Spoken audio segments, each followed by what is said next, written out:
By now, you have taken your first steps in becoming a professional driver.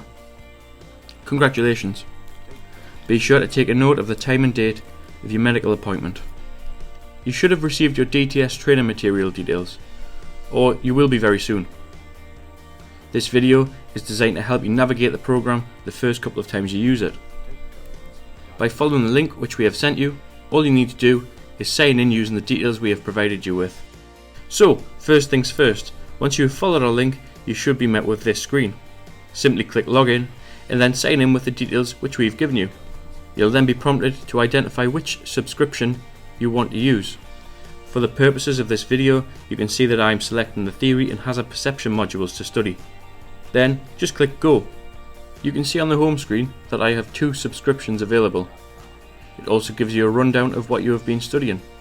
If you wish to switch between accounts for your module 1A and 1B or your module 2 exams, you do this by using the drop down menu. However, we'd always recommend you starting with your theory test first. For demonstration purposes, you can see I've chosen to select practice by category. Here you can see all my progress in each area. I think today I'm going to choose driver's hours and rest periods to study. So let's take a look at the driver's hours and rest periods categories together. Question 1. Under EU rules, your minimum daily rest is 11 hours. On 3 days of the week, this may be reduced to what length of time? 9 hours. Let's check the answer. Question 2. Why should you carry spare tachograph charts? We have 4 answers to choose from here. If you're not sure, use the hint button. Question 3. Which of the following is good practice in keeping your lorry and its load safe? You must at all times park in a secure, well lit lorry park, if you can. Question 4. During your working day, you change to another vehicle with the same type of tachograph. How should you keep your tachograph record up to date? Question 5. You're driving a lorry on a motorway and start to feel drowsy. What should you do when there are no service areas or exits for some distance?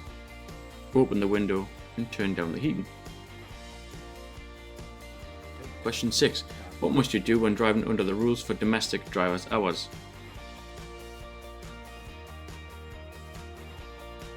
Question 7. You're driving a lorry at night. What can you do to help yourself stay alert? You're often involved in the carrying of high value goods. What security measures can you adopt?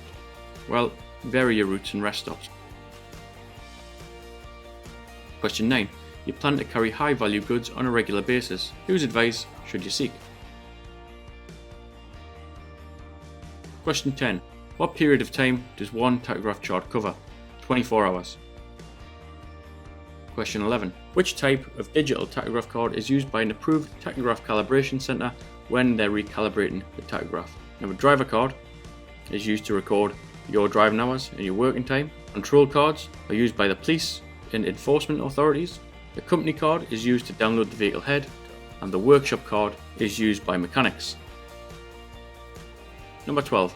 What should you do if you suddenly become tired while you're driving on the motorway? You will leave by the next exit and find a place to stop. Under EU rules, your daily rest can be reduced to 9 hours. For how many days of the week is this allowed? 3 days. You're driving a lorry. During the journey, you begin to feel ill and are unable to concentrate. What should you do? Stop in a safe place and seek help. What period of time makes up a driver's week?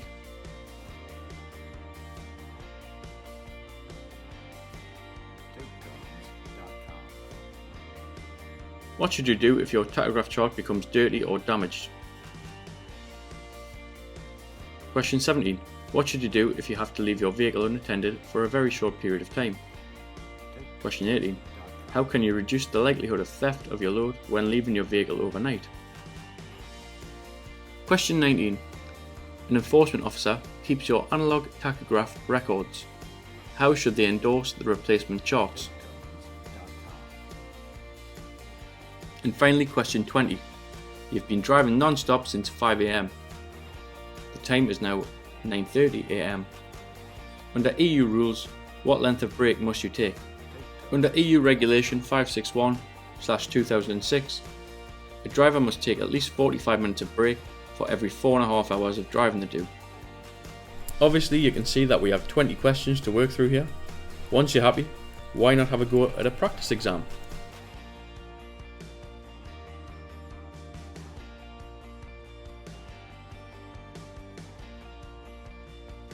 Here you can see that you have 1 hour and 55 minutes to complete the test. Questions will revolve around the topics which are available for you to study.